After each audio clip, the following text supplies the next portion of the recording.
Welcome to the Foul Play YouTube channel. Hey, Sugar. Oh, well, thank you there, Mr. Kratz, for that fine introduction. Well, welcome everyone. Welcome to our listeners. Welcome to our panel. My name is Dr. Silkman. I'm from the Foul Play team. It's so good to be here. And welcome to our weekly podcast entitled Reading with Uncle Ken. And at the moment, we're actually on part 11, believe it or not. So if you haven't seen your therapist, I ensure you guys to book in with one as soon as possible. So basically what we're doing here, guys, I'll be reading specific passages from Ken Kratz's book.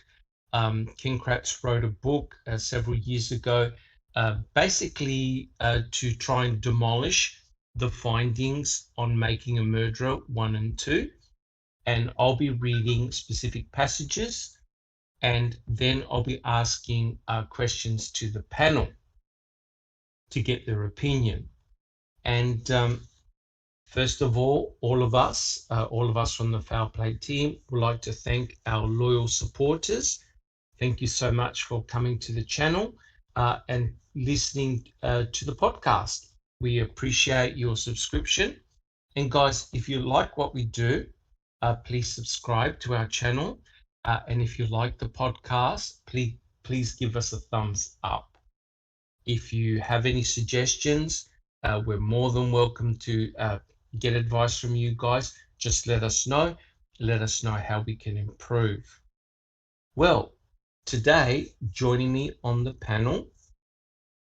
Now, when I call your name out, absolutely come on and say hi, so people in the audience know who your voices are. Joining me on the panel, we have Alice. How are you, Alice? Hi everyone in chat. Hi Dr. Silkman. Good, thank you. Awesome. We have BB. Hey everyone, I'm here. Awesome. We have Jack61. Greetings and salutations. Hello, everybody. Thank you, Jack61. We have Just Rhonda. Hi, everyone. Thank you, Just Rhonda. We have Neverly. Hello everybody. Hi, Neverly. We have Susan. Now, what's so funny about that? Hi, everybody. Nothing at all, Susan. Nothing at all. I wondered which way she was going to answer with. Exactly. And we have Zoe. Everyone. Hey. And my name's Dr. Silkman. Well, look, guys, thank you very much for joining us. Now, what we're going to do is we're going to continue reading from chapter 5, the blood, because we only got up to question number 4, and there's quite a few questions in this chapter. Now, this chapter here entitled The Blood is a very, very important chapter in Ken Kratz's book.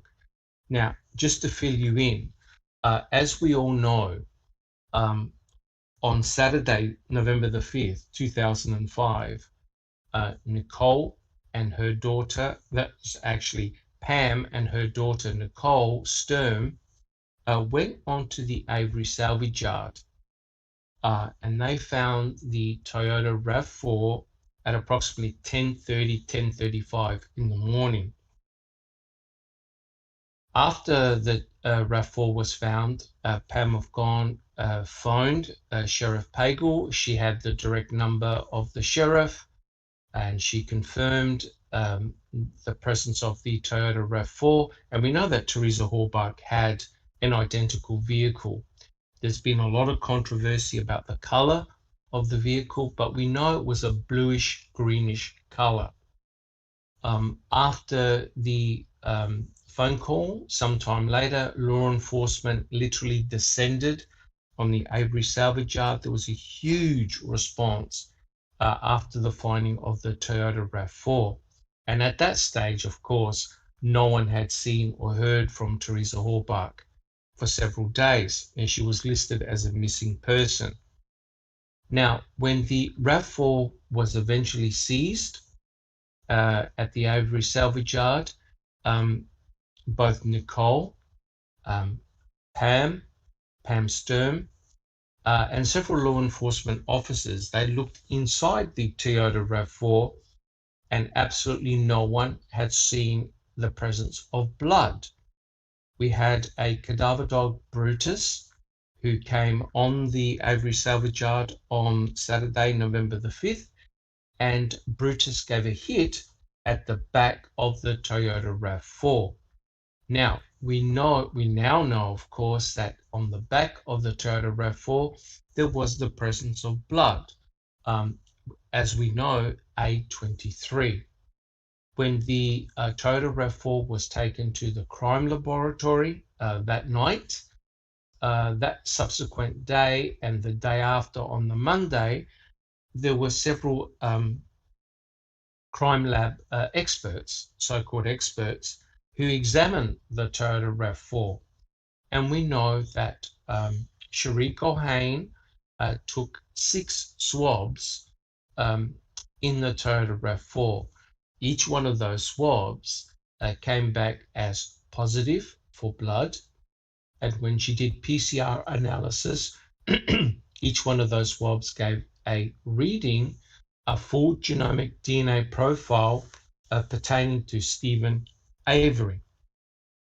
We also know that in the Toyota RAV4, there was the presence of the blood belonging to Teresa Halbach, and there was also some touch DNA belonging to Teresa Halbach, and also her saliva, which was found on a cherry Pepsi can. So there's no doubt, guys, and I think you'll all agree, and our listeners will agree, that the presence of the presence of the Toyota RAV4 was extremely devastating, especially for Stephen Avery.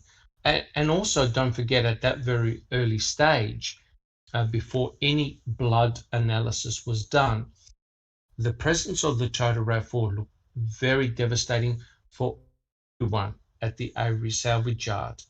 And as we know, the brothers and everyone at the salvage yard was questioned in regards to the presence of the Toyota RAV4. And of course, no one could give an answer. No one had any idea of why Teresa Halbach's Toyota RAV4 would be present in the Avery salvage yard. And we've gone through this. We've done several podcasts on this. But extremely damaging. And as Ken Kratz points out in Chapter 5, was the presence of Stephen Avery's blood in the Toyota RAV4, right? And he was challenged with that, and he was completely clueless. He didn't come up with an excuse. He didn't come up with a reason as to why his blood was there. He had no idea. And as we've subsequently heard from last week, Kathleen Zellner has come up with a couple of hypotheses to suggest that the blood in the Toyota RAV4 that belongs to Stephen Avery was indeed fresh blood, not blood from the 1996 blood vial. And that's extremely interesting. And at the moment, Kathleen Zellner is suggesting that the blood that we find in the RAV4 that belongs to Stephen Avery had actually come from his sink, right? Now, I know that's controversial and everyone has got their own theories of where the blood may have come from, but there's one other alternative, and that is, of course, that Cherie Colhane, who handled all the swabbing of both the Toyota RAV4 and Stephen Avery's Pontiac Grand Am, she could have simply swapped a swab. And Kathleen Zellner's experts and also the FBI will be none the wiser. So in this chapter here, the reason why it's so important is because the blood evidence is so incriminating against Stephen Avery.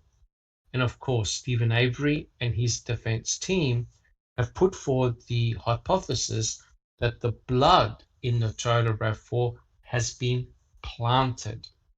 All right, guys, so that's bringing everyone up to date.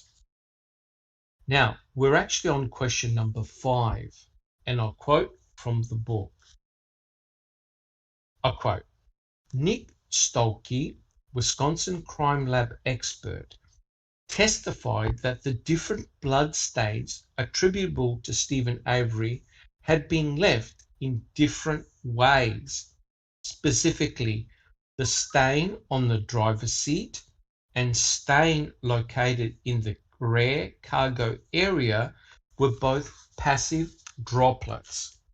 That's the dripping kind of blood deposit you might expect to find on your counter or your floor at home as gravity causes the blood to fall to the surface. Nothing complicated there. And those two stains don't exclude the planting theory, but it was important to have shown them to the jury for comparison. For one thing, Stephen Avery had a cut on his finger. This actively bleeding cut is where those droplets of blood come from. Now, before I ask the question to the panel, monitoring the chat today will be both Alice and just Rhonda. So guys, if you've got a question, do not hesitate to put it in the comments, and we'll try and answer your question as soon as possible. So clearly here, Ken Kratz is describing the blood droplets, and he actually admits that you can't, if some blood drips onto a surface, you actually can't rule out the planting hypothesis or the planting theory. So my question to the panel is, why does Ken Kratz contradict himself? Who would like to have an answer to that one? Who would like to answer that one? Bibi. Well, he has to contradict himself because clearly not only could it come from a cut dripping, but it can also come from an eyedropper. Correct. And it's very, very interesting because that's a weakness to the state's hypothesis. Some of those blood droplets or stain can easily be accountable for if you had a dripper or a dropper to drop the blood from that pipette. Sorry, Bibi. Exactly, and there's no way to prove it either way, which it came from. That is correct. That's correct. Thank you, Bibi. Jack 61.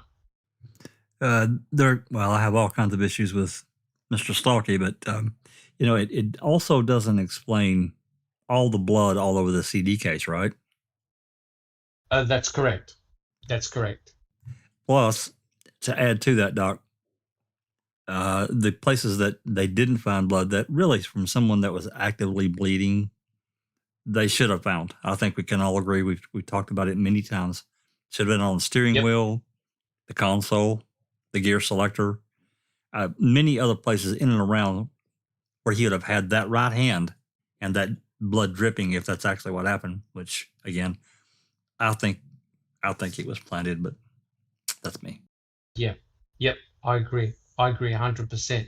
But isn't it interesting, guys, how Ken Kratz even admits the weaknesses of the state's position, that some of those blood droplets could have easily come from a dropper, right? Because when you know that when blood drops down and falls onto a surface, you don't know the origin of where that blood came from, as Bibi alluded to.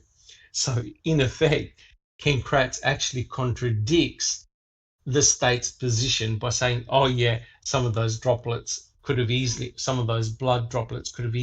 come from a dropper, which is very, very interesting. Okay, guys, anybody else?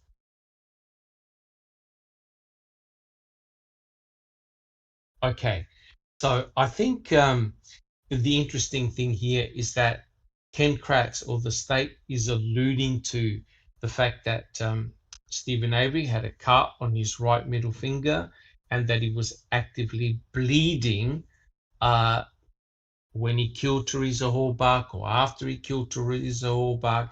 And while Stephen Avery was in the RAV4, he was actively bleeding. But as Jack 61 pointed out, the big problem with that is that you don't see blood where you would normally expect to see it if someone was actively bleeding. Guys, would you agree with that? Neverly. Yes, I would agree with that.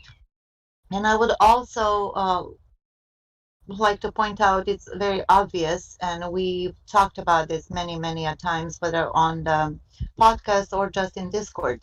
Not that we're addicted or anything, but if they made such a big deal, about Stephen actively bleeding, and he was actively bleeding because of the cut, and we saw that he bled like a pig in his grand am.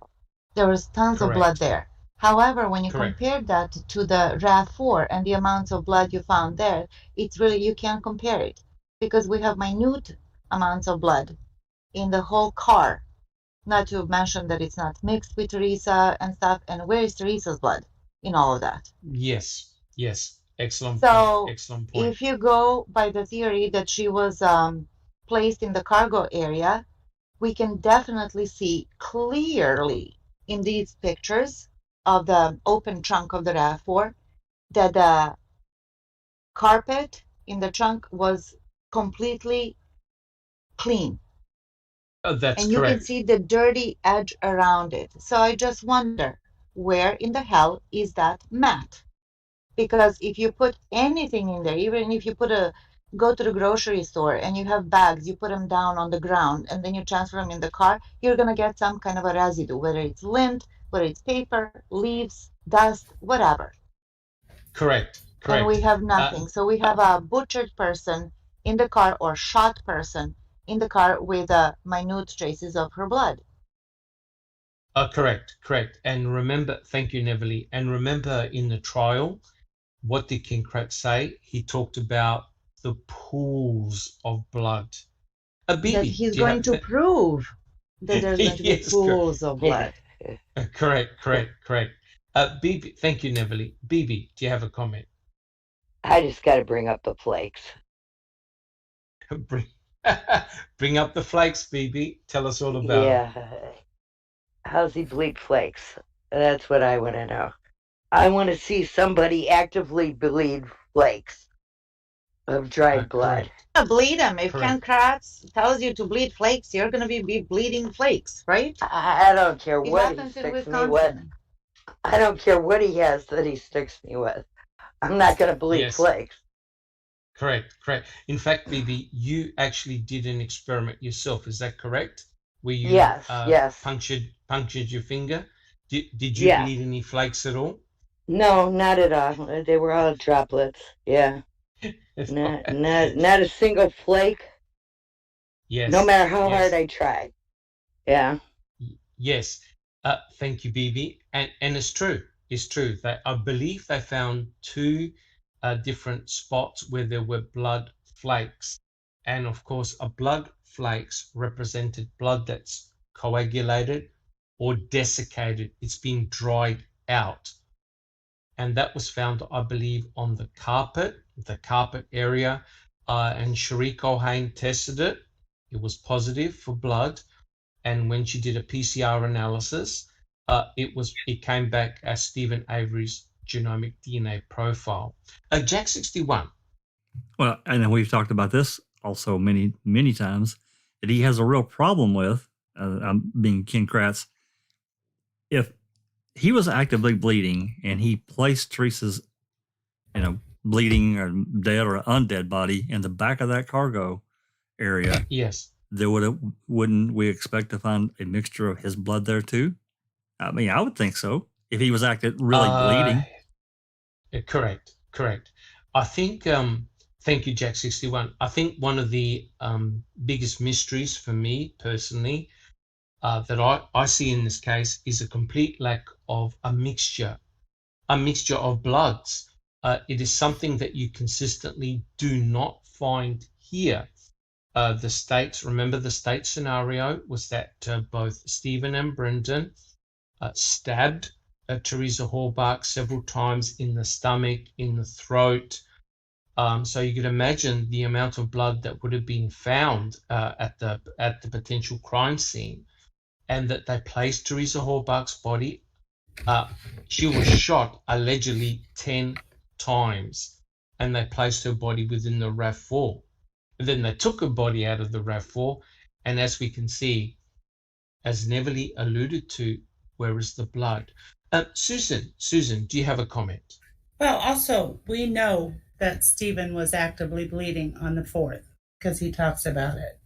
But nowhere Correct. is there anything that says he was actively bleeding on the 31st.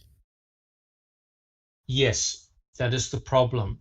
The main, I believe it was the 3rd that he cut open his finger when both him, no problems at all. When both him and his brother went to Menards, and Stephen Avery had recut open his finger at his sister's place. I think he was moving a trailer or something like that, and he cut open his finger.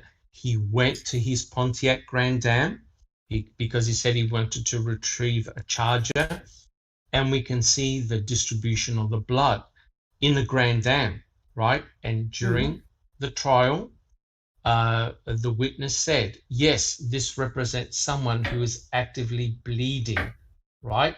So fortunately for us, we have a direct comparison between the RAV4 and the Pontiac Grand Dam. Now, guys, are those two vehicles the same? Is the distribution of the blood in those vehicles the same? Neverly. Oh, I'm Neverly, sorry. do you have a comment? No, not a problem. Yeah, I wanted to talk about the flakes that I found. To me, Yes. it is very logical and plausible that those dried blood flakes came from the Pontiac, the Grand Am, Yes. because that's all plastic there. The middle console was Correct. all plastic. And yeah, it could Correct. have dried off and it could have been picked up. Yes. No Well, different, Yes, correct. That's a very good point.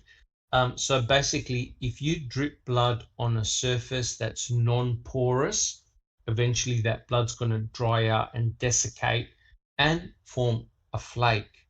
Now, correct me if I'm wrong, guys, but do we actually have in situ photographs of those blood flakes? Has anyone actually seen any photographs of the blood flakes? Anyone? I haven't. I haven't seen any photographs of the blood flakes. No. No, I course don't think not. so. I don't think so. Shaney's asking, Alice. did they check for fingerprints on the RAV4? They actually check for fingerprint. That's a very, very good question. They check for fingerprints on the outside because there are actual photographs of the RAV4 that's covered in fingerprint dust. It's got fingerprint dust absolutely everywhere. They also check for the presence of fingerprints on the inside of the RAV4, and the FBI took the RAV4 apart. The FBI used a laser scanner, and it's a mobile scanner whereby they look for the presence of fingerprints. They did not find Stephen Avery's fingerprints nor Brendan Dassey's. However, there were 8 sets of prints. Is that correct, Jack 61? I think there were 8 That's right. sets of prints. That's right. None of which they could identify or match to anyone. That's also- the Avery family, the Dassey family. They also found some Jack palm 61. prints. Yeah, they also found some palm prints. But to answer your question earlier, there is a difference in the distribution of blood drops in the Grand Dam versus the RAV4. There is. Correct. Correct. Also, Correct. one other point, and this is just me being off the wall here, but I have to question also if he's bleeding from this cut. Wouldn't one expect? And he's, according to Kratz, he's all over this RAV. Wouldn't we expect to find at least one bloody fingerprint somewhere that he's grasped? Something, you know what I'm saying? The hood, the battery cables, the battery. Correct. Somewhere inside. Correct. This to me, this is the biggest sign of the RAV4 being planted, and that is the distribution of the blood within the RAV4 and outside of the RAV4 makes no sense whatsoever. If you're actively bleeding, now look, let's face something. Stephen Avery, he knows about DNA, right? Because DNA exonerated him. So he knows about DNA. His lawyers would have talked to him about what DNA is, the power of DNA. And Stephen Avery is also fully aware that they took a lot of blood out of him because he mentions that all the time. So if you're actively bleeding, you're going to leave blood. So if Stephen Avery and Brendan Dassey were so meticulous in cleaning up 2 crime scenes, then how in the hell can you explain the fact that he left his own DNA and blood within the RAV4 and he left the RAV4 on his brother's property? Right? It truly makes no sense. If you're going to clean up a crime scene, It's what absurd. do you think, Jack 61? It's absurd. Yeah. It's absolutely absurd. Yes, and I think Neverly made the point once that he's a genius and he's a doofus, all in the same personality. Now he's a forensic genius. He's able to clean up two forensic crime scenes, yet he leaves damning and incriminating evidence on the salvage yard. And Brendan was a ninja. Yeah, because there's nothing of him anywhere. Correct. And that's a very good point. That's a very good point, Neverly, because you can see that the planters did not have Brendan Dassey even in their mind because everything points to Stephen Avery. Yet, of course, we know, according to Brendan Dassey's testimony or coercion, he said he was there as well. But there's one problem with that, and that is there is no forensic evidence to place Brendan Dassey anywhere near the crime scenes and anywhere near Teresa Hallbark. Jack 61. Speaking of that, as many know, I've been rewatching the MAM series, and last night I'm up to episode, I think it's 9, and it's about Brendan's trial. Uyghur's testifying. Yes. Yeah, Uyghur's testifying, and I don't remember which lawyer it was, but he's pressing Uyghur about, these various pieces of biological evidence. And I don't remember the question that the lawyer asked him, but Uyghur says, well, they had 5 days to clean up. What? Yeah. What the? Yeah. Yes. It absolutely floored me. That statement there, to me, cemented the fact that something nefarious had definitely gone on. If that's the only thing that a senior investigator can say, well, they had 5 days to clean up, you know that the case against the 2 boys was completely circumstantial, right? Completely circumstantial because their own forensic team went into the trailer, went into the bedroom, and also the garage, and they use special lights, right? They use special crime scene lights to detect for the presence of blood, for the detection of DNA. And you don't need an incredible amount of those stains to be picked up by the lights, right? And absolutely nothing was found that was incriminating. Neverly. Thank you, Jack. Where is that pink mist that we know it's like famous for, whenever there's a shot to the head?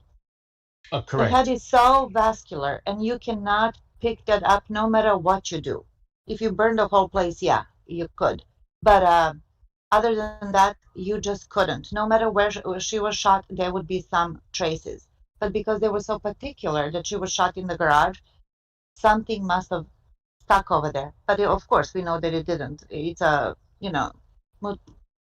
point that I'm trying to make over here. It's just so we don't forget about Ken Kratz thought about the press conference. He thought about the narrative. He thought about how is he going to proceed through to this trial, because he had a mission, which is to put Avery away, right? Yes. So with all that effort and investment that he put in his work, because he was the special prosecutor, how could we forget that, right? How many times did he say that? That he Many, many didn't think of times. Yes. many times. That I don't know where I'm even going with this, because I'm just so appalled and disturbed by this over and over again. He described this bloody, horrific murder that it took place. It wasn't just quote unquote gunshot to the wound, to the head. It was Yes. the slashing of the throat. It was in And the the stomach. stomach. You know what I mean? Where are the other Correct. body fluids? If she was stabbed in the stomach, there would be other body fluids. You There'd know, be because you blood. have There'd be blood how everywhere, many feet Neverly. of intestines there? Exactly. Exactly. Correct. You Correct. also Yeah. have to remember that Stephen went to Susan, work. Stephen went to work every day that week, 8 to 5 or whatever it is. Then he that's goes to correct. his mom's for dinner. So he's cleaning up this crime scene after dark. It's the only hours he has available to be Correct. cleaning. Speaking to Correct. Jody on Correct. the phone twice. Yeah, plus talking to That's Jody correct. every Yeah. night. Yeah, That's 100% ridiculous. correct. Yeah. You know, Yes. that Jack 60. Jack Yeah, that- 61. thanks, Doc. Yeah, that's another thing. And you reminded me, Susan, there was another scene, and I believe it was episode 6, where Jody comes back. She gets released, and she's back at the trailer, and it's fucking destroyed.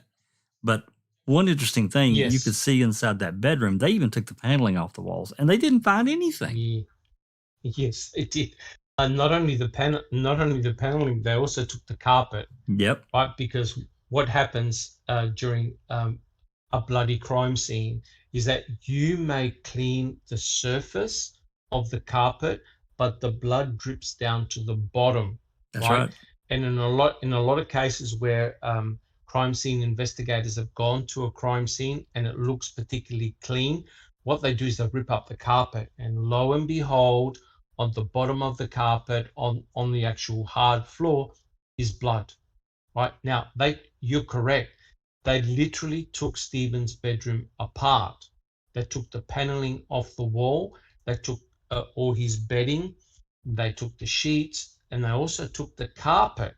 Right, and again, you could imagine the frustration of those crime scene investigators when they didn't find any evidence of a crime being committed in the bedroom and also in the garage.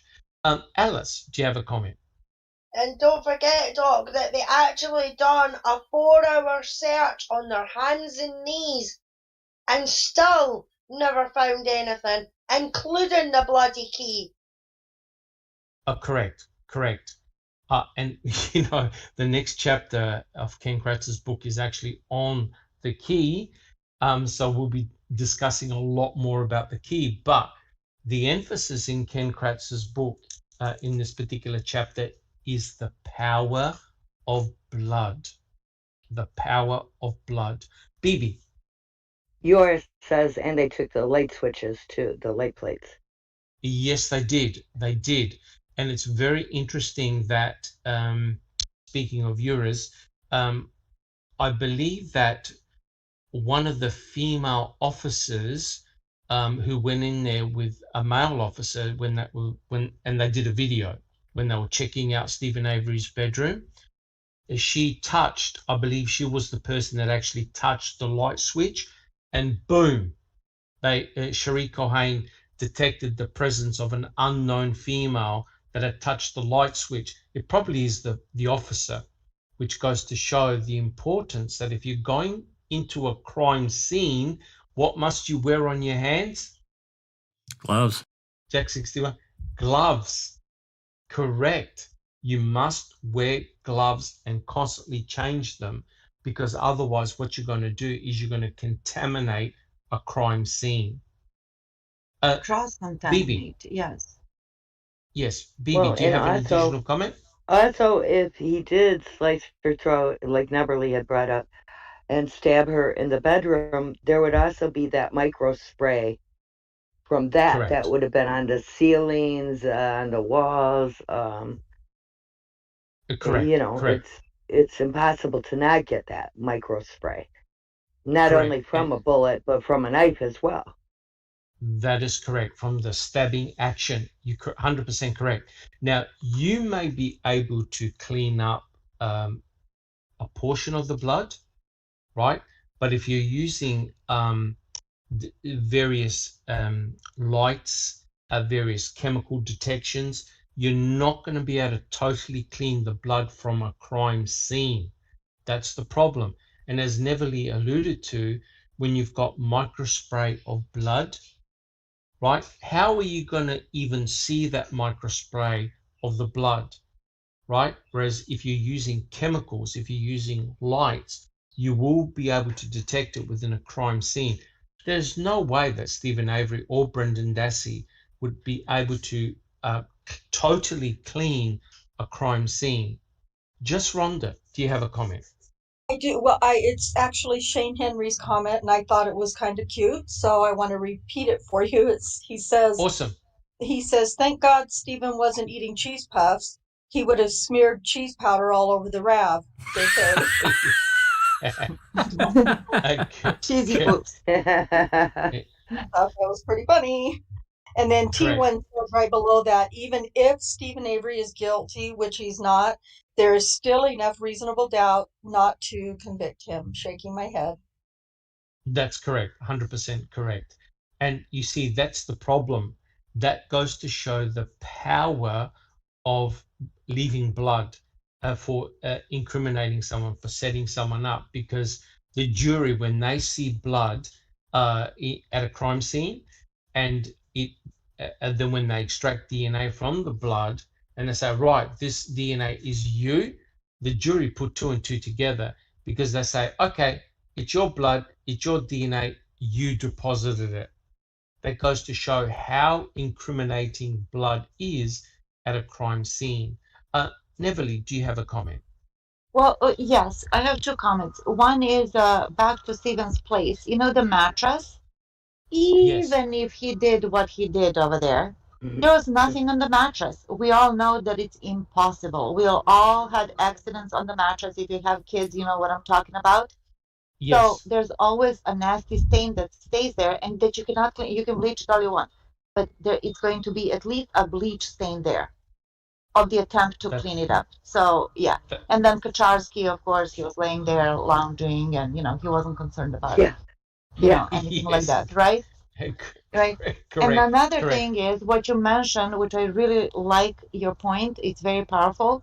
The mere inference of blood, there's going to be pool of blood, blood. As we know, if you repeat it enough times, it becomes the truth. Then, but I also feel, and please don't chastise me for saying this regarding the jury. It's like they thought that everybody fell off of the turnip truck, you know, with this savant and idiot story. That's correct. That is correct. And somehow they reached the verdict that he was guilty. I still do not understand. Yes, we talked about that and what happened with Tego and with pizza parties and everything else, and the relations that they had with outside the police, that there were some relations, whatnot. But it's like, oh my God, as T1 said, there's so much doubt in this case. That's correct. If you go, I don't know about this one, that's reasonable doubt right there. Because they're trying to prove that he's guilty beyond reasonable doubt. So if somebody saw him, if you saw it on tape, what happened? That to me, that would be beyond reasonable doubt. But this... That's correct. May I say 100% something? correct. Of course, Susan. Thank you, Neverly. Susan. I believe that the jury was completely manipulated by like three people that were guilters, basically. Oh, within the jury pool? Yeah. Within the jury pool? Within the jury. No doubt. Yeah. Yep, no doubt. And also don't forget with Ken Kratz's final speech, summation, where he was basically scaring the jury pool by saying, your cops, your cops. Are you now suggesting your cops killed Teresa Halbach? So in a way, that would have potentially spooked the jury pool. But they were still 3-7 on the first vote. That is correct. And like I said, we Foul Play did a presentation. Remember looking at the jury as a mock trial with Brendan Dassey, how one person could influence the entire jury pool to change their verdict from guilty to not guilty. And of course, guys, it can work the other way. You can start off with a jury pool with a majority of not guilty, and through manipulation, everyone can change their vote to guilty. Just Rhonda, do you have a comment? I do. This is going to go back a few steps to what Neverly was talking problems. about. Yeah, about the amount of blood. So every time we're talking about the amount of blood that should have been present, if we're going to go with the state's version of what happened, it reminds me of a case that we had here in Salt Lake City back in the 90s, I think it was. A man had murdered his wife, shot her in the head. Mark Hacking was his name. His wife's name was Lori Hacking. And he had shot her in the head in their bed, and with a shotgun. And I think it was a shotgun. Now I can't remember. Rifle, shotgun. I don't know what the difference is. But anyway, yes, I know nothing about guns, but they shot her in the head, and they had throughout their investigation, within just a couple of days, they were able to track down that he had bought a new mattress. So Right. They actually went as far as going to the landfill to find, the mattress, via dispatch and, all those things, and found a mattress that had blood on it. And yes, so much blood that he knew that he had to buy a new mattress to cover that up. And so it's just beyond my imagination how anybody bought that story that they practically, from what it sounds like, nearly decapitated her in the bed. And like we've said, the stomach and the stabbings and all those things. And then there's just no way that that there wasn't a drop of blood somewhere. So yeah, but yes, 100% agree. Thank you very much, Just Rhonda. Before you comment, Jack 61. And Just Rhonda made a very, very good point. They actually searched the burn pit, right? Because Stephen Avery had a box spring mattress. So that meant that if he had actually burnt the mattress, they would have found the springs to the mattress, right, in the burn pit. There was nothing.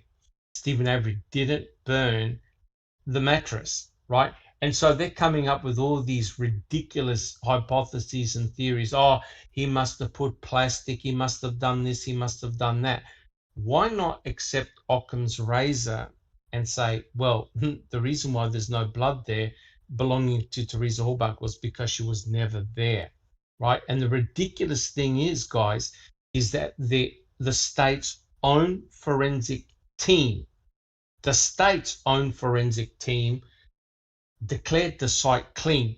There was nothing that belonged to Teresa Halbach.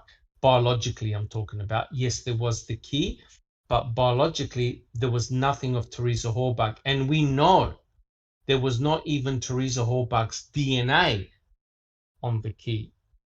Jack 61, do you have a comment? Yeah, getting back to the key and the blood. Well, first of all, the key. I think it's with Ken Kratz and with Colburn and well, basically those two. And talking about the key, they've made so much ado about nothing, in my opinion. So to me, they've raised so much hell about it. It's like you can't help but look at it. But number two, I mean that's an important point. But number two, again, back to actively bleeding as the state presented, and that cloth portion of that fob. How is it that there was no blood on that? She says Colleen said she found, whatever on the key itself. As I remember, is that right? It was on the key. It wasn't on the fob. That's correct. But they didn't find...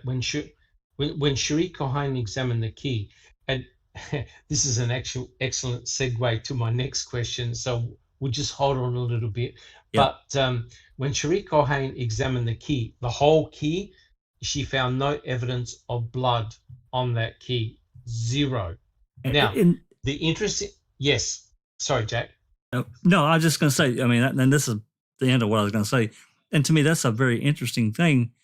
If he's actively bleeding, there should have been some blood on that cloth. And I don't know how he would have gotten it completely out without destroying whatever else she said she found.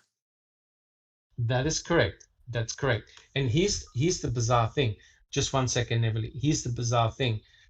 Cherie Cohen was asked in court, okay, how do you actually do a test, a presumptive test? How do you do a swab to test for DNA? And Cherie Cohen goes, well, we look for a stain. So if we actually see a stain, we do a presumptive test. The presumptive test is a test for the presence of blood. So if you have blood, there'll be enough cells there to do a DNA extraction, right? So the interesting thing was she was asked, well, did you see any blood on the key? She goes, no. And Strang said, Buting said, well, you did the test anyway. Correct. So in other words, even though there was no need for her to do a DNA test because she didn't see a stain, she still took a swab of the key and got a full, robust genomic profile of Stephen Avery, which is incredible because their own laboratory protocol was you look for a stain first, you do a phenolphthalein test for the presence of blood, a presumptive test, then you do a swab for DNA. So here she just took a random swab of the key, and lo and behold, Bibi, tell us, what's the word? Bibi, tell us. Conveniently. How Conveniently. Or bullshit. Yep. How convenient. That's remarkable when you think about it. So no visible signs of blood, but lo and behold, you find Stephen Avery's robust DNA profile on the key. And furthermore, what don't you find on the key? Whose DNA is missing from the key? Teresa's. Teresa Hallbach. You don't actually find any. Correct. You don't actually find the owner's DNA on that key. And I'll tell you what, that is highly, highly suspicious. Bibi, do you have an additional comment? Graham says, there is no one better than you, Dr. Silkman, to explain planting the key, the DNA, the amount on it, and that it's not possible for it to be touch DNA. Correct. And we'll reserve the. Yeah, no. We'll reserve the comments about the key for the next podcast because there is a whole chapter devoted to the key. But correct, there's something really weird going on with the key, and that is it contained 10 times the amount of DNA on that key when Stephen Avery did and used an exemplar key. So what happened was Kathleen Zorner bought an exemplar key, a replica key, to Stephen Avery's jail, and he held the key, I think, for 8 to 10 minutes. Then they did a DNA extraction from the key, and it was 10-fold less. So there was a huge amount of DNA on the key, right? So it doesn't really make any sense at all. But furthermore, there was no DNA recovered from the actual owner of the key, Teresa Hallbach. But don't worry, guys. We'll talk more about the key in the next podcast coming up. And Neverly, do you have a comment? Yes, if I see that you want to save the key for the next podcast, but I was just gonna, if I may, say something about the key. Even if they just found the key and we didn't know about the DNA, that it was just Stephen and lack of Teresa's DNA and the suspicious activity and the suspicious way that it was found and all of that. Let's say there's the key and whatnot.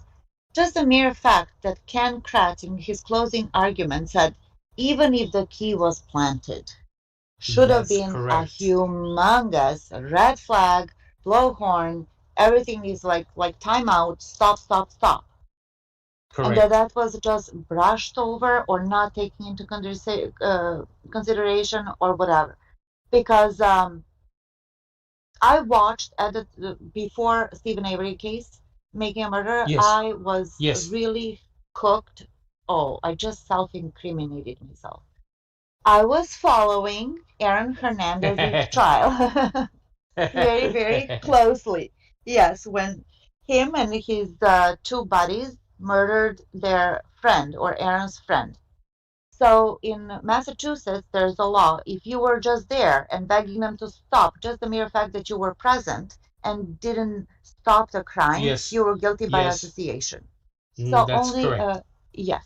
So Aaron was there, and his defense was denying that he was there, that was somebody that looked like Aaron, blah, blah, despite all the security cameras that picked up Aaron and whatnot. I don't know if you guys are familiar with that case. I am. And then Yes. at the very end, and it was a long trial, at the very end of the trial, the closing arguments, the defense, main defense attorney said, even if Aaron was there, he was just an innocent bystander. And that was it. He admitted Yes. that Aaron was actually there and he was pronounced guilty. I'm not saying that's the only reason that he got pronounced guilty, because there was preponderance of evidence that pointed to him. Yes. But Correct. that reminded me of Ken Kratz saying, even if the key was planted, that's a big deal. That's a It is a big huge deal. deal. It Because is he a just huge deal. admitted that it was actually planted. Yeah, but the Like, we give you a key, but we have other things, which they that's don't. correct. That's a very good point, Neville, and thank you for that. This is the crazy thing.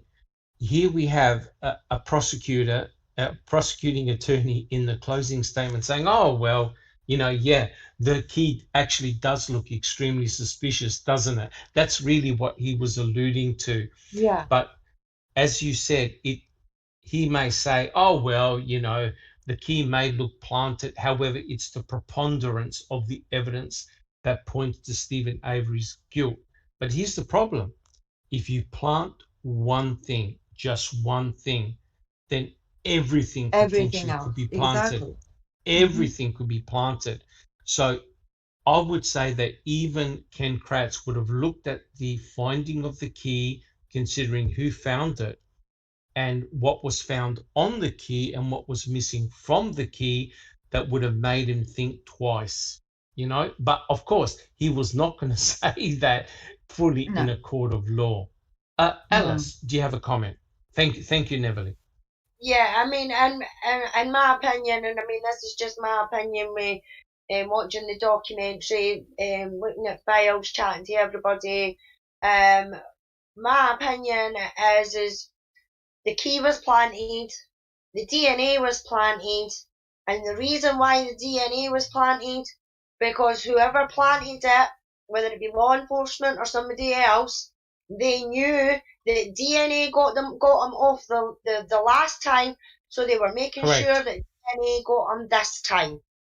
Excellent point. Excellent point. And in actual fact, Alice, that's exactly what Ken Kratz said during the trial. He talked about that Cherie Cohen was involved in the exoneration, as in the power of DNA to exonerate. And he also mentioned we have the power of DNA to incriminate. And that's exactly what happened with Stephen. It was the presence of his blood, the presence of his DNA that got him in prison for the murder of Teresa Halbach. That goes to show how powerful that forensic evidence is. Yeah. Thank you, Alice. Neville, do you have an additional comment? Yes. T1 is just on fire. He said, what I have learned... Give him a microphone. Invite him in. Yeah. Invite him in. Yeah, T1, we need to have you on the panel. He said, what I have learned is a person can open a hood with their tongue, brush their teeth with a key, burn a fully intact human in an open burn pit with no smell, and bleed dry flakes for $36 million. That's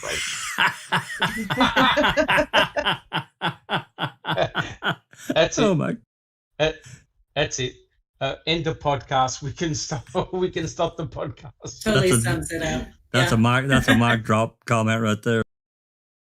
Right. But in all jokes aside, how come the defense attorneys were not able to do exactly what T1 just did? As in to summarize the absurdity of the case against Stephen, right? See, in these podcasts, what we're doing, we're going through Ken Kratz's book and we're tearing it apart just using logic and common sense.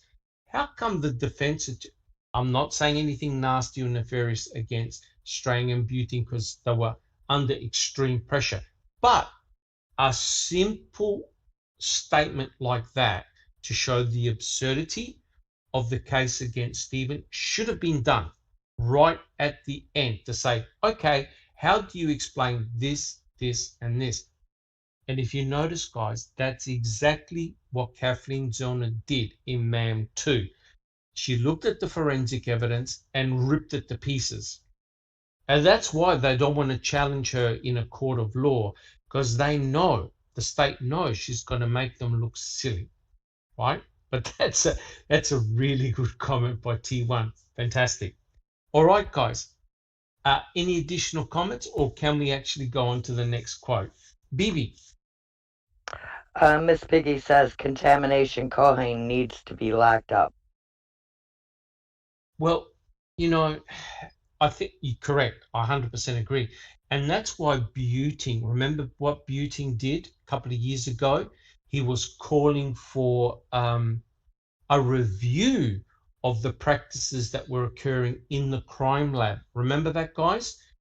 And he even said that he mentioned no names, a lab technician was drunk on the job in the Wisconsin State Crime Lab at the same time during Stephen Avery's trial. Yes, I remember that. You remember I that think one? we all know who that would be. Yes.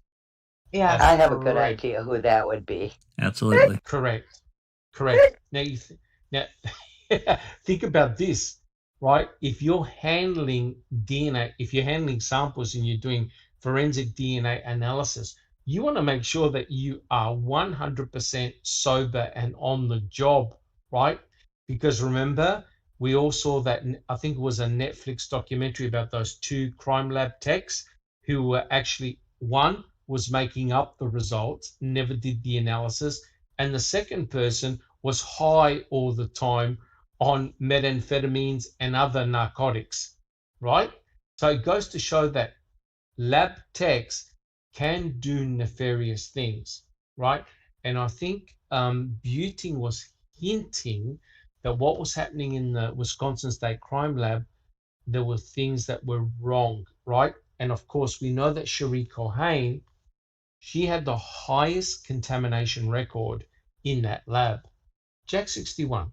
Briefly, Doc, I remember during the pretrial, if you remember, Buting actually presented evidence of these various lab techs. This is when they were trying to get access to have all that recorded. And he presented evidence in the pretrial about basically what you've just been talking about, the unsuitability of all this. You know, lab tech has the power to destroy evidence or pin it on someone. So, yes, and also to make up evidence as well. I mean, so, especially when you have a directive from the lead investigator who tell you put her in the trailer or the garage. How about that? Correct. Fassbender. Correct. But I saw a Netflix documentary in which I learnt and also read in a book where that was normal. The state prosecutors used to go to the lab techs or the crime laboratories and tell them and give them subtle hints. So that occurs all the time. But here's written proof that Tom Fassbender directly spoke with Cherie Cohen, who he knew was handling all the blood evidence in the Toyota RAV4, in the Grand Dam, in his house, and in the garage, and basically said, basically giving the hint, try to put the victim in Stephen Avery's trailer or Stephen Avery's garage. Now that occurred very early on in the trial, right? In the investigation. To me, guys, that is a massive, massive red flag. Guys, would you agree with that? Absolutely. It's a Jack directive. 61. Absolutely. It's- Among other red Yeah. flags. Yes. Yeah. Huge. He's directing her to take action. That's correct. So therefore, you don't have fair and impartial forensic testing. Cohen's already got it in the back of her mind exactly what the state want to find. Lo and behold, what do we have? We have the key and we have item FL, right? And that's remarkable when you think about it. And just one more thing about the key, guys.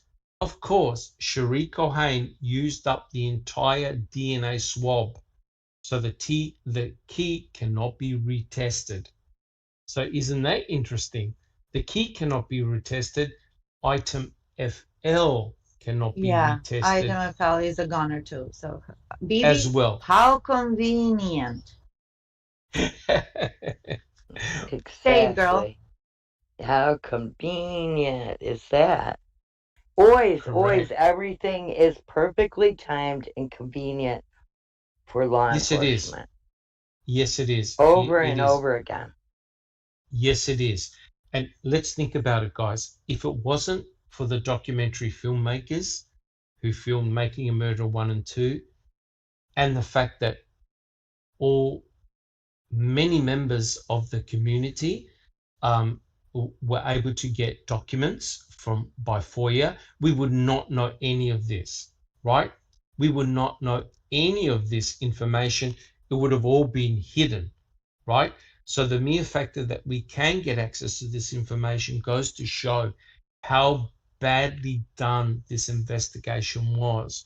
And I'm also reading Dr. Sandra Lynn's book at the moment on the Luke Mitchell, Jody Jones case. Oh my God.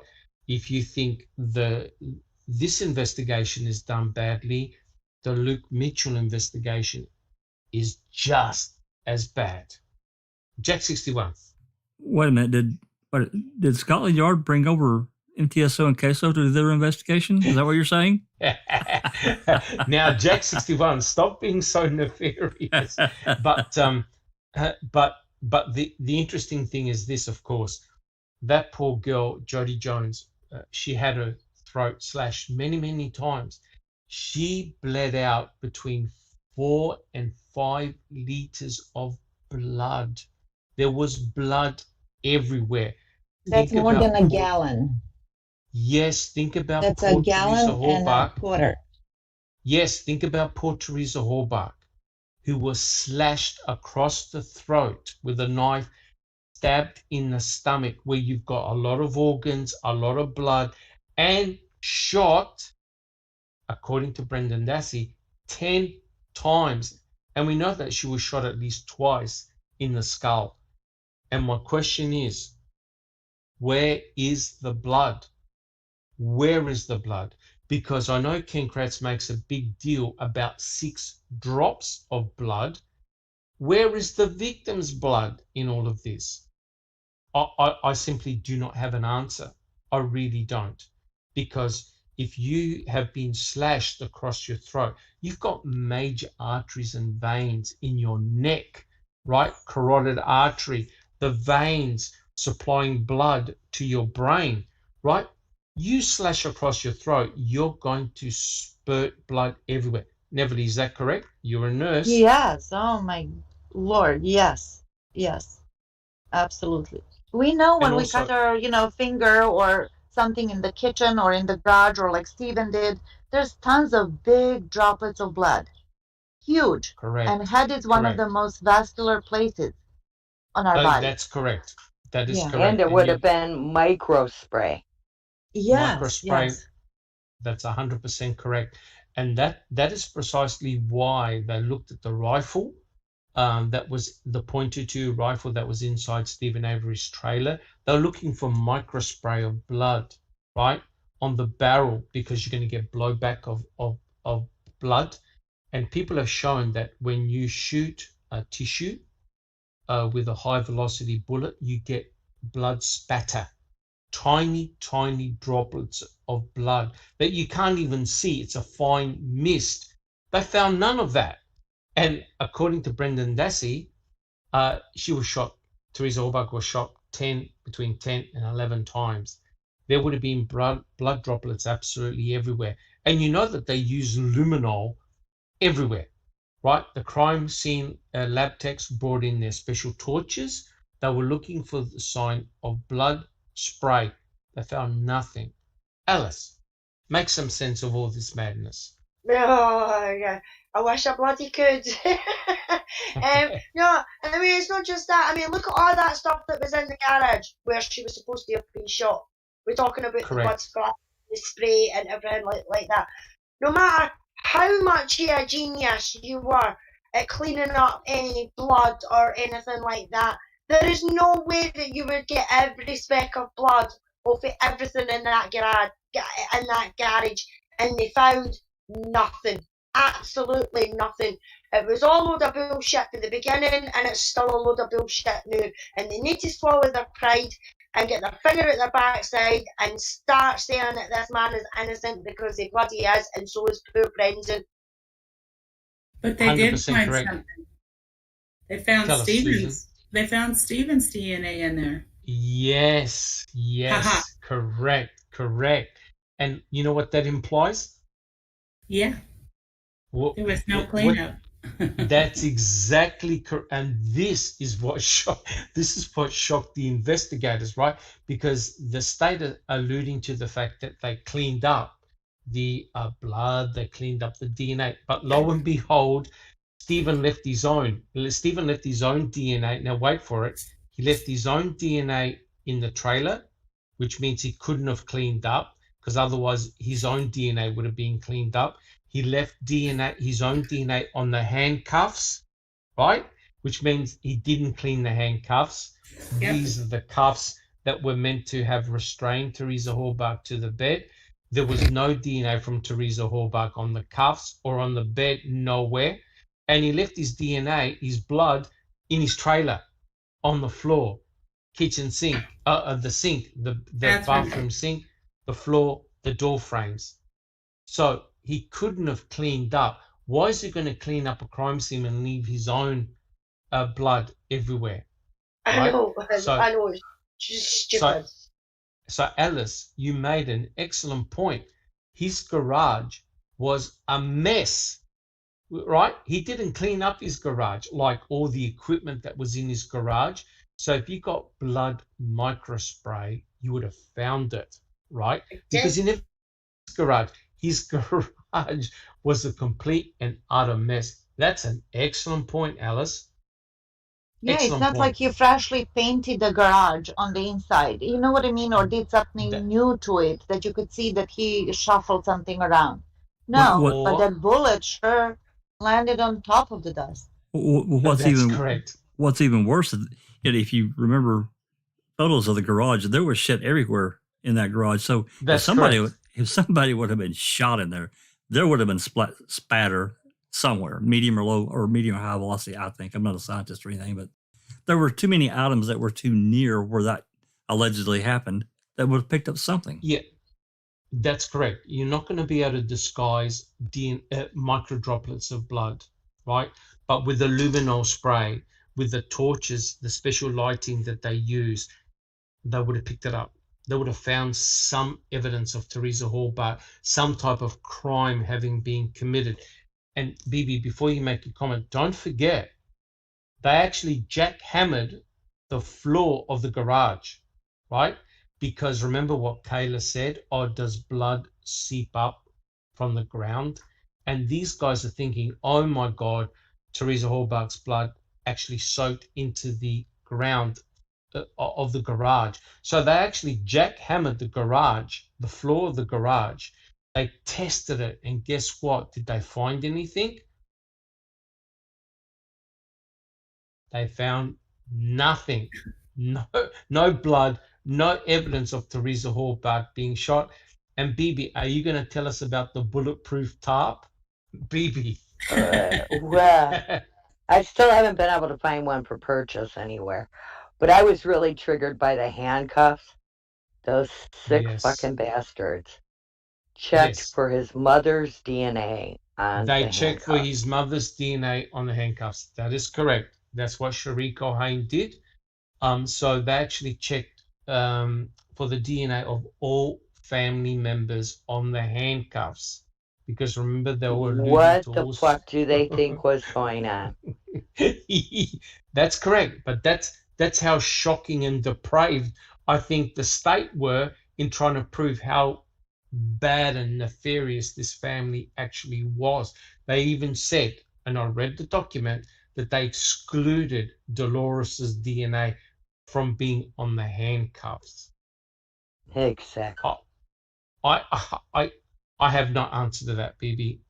I have no answer to that. Maybe they should have checked. Okay, I said the bad word. Everybody take a drink. maybe they should have checked for Ken Kratz's DNA on those handcuffs. Oops, did Yeah, I just right say as that? well, right? So basically, Correct. whatever they found, Kratz put a horrible spin to it. He used it against them, no matter what they found. You know, That's correct. whether it's pink or leopard fuzz handcuffs, so you know what I mean. Even if he's got a That's correct. salt and pepper shaker in the room, he would say something sick about it.